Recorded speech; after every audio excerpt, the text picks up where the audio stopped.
Just the interim government. This is not the permanent government. This is the temporary government. So we need to cooperate on this. So we have a threat in our country. We have to accept that our sovereignty is in threat. Nepal में 8 सितंबर से ओली सरकार के खिलाफ Gen Z प्रदर्शन कर रहे हैं। ये प्रदर्शन इतना बढ़ गया है कि पीएम ओली को इस्तीफा देना पड़ा।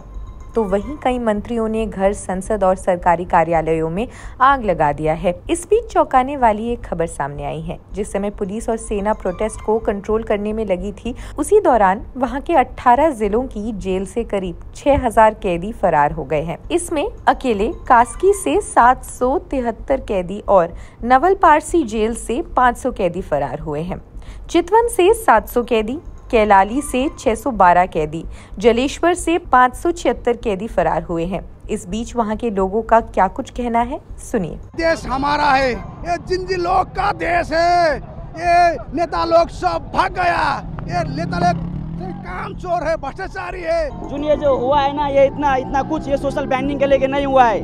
हम लोगों को चाहिए यूथ लीडर चाहिए। अब हम लोग परिवर्तन खोज रहे हैं। ये बूढ़े लोग है ना, ये बूढ़े लीडर है ना, वो हम लोग अब वक्त हो गया है। अब नहीं चाहिए, हमारा यूथ चाहिए। अब स्टूडेंट को ऐसे तरीके से मारेंगे तो कौन सा देश चलेगा? ये सब बहुत क्रूरल देश जैसा हो गया, क्रूरल शासन हो गया है। ये तो ओली का शासन ऐसा नहीं चलता है, कोई देश में ऐसा नहीं चलता है। We have to accept that our sovereignty is in threat, our independence is in threat. So we have to accept that. So for the sake of independence, for the sake of sovereignty, we have to protect our country. That is the reason.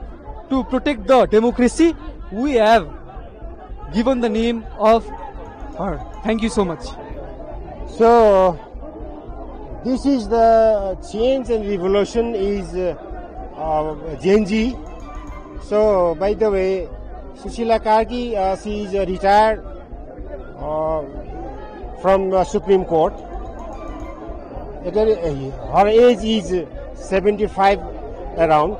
So the voice of youth is to lead the nation by the youth.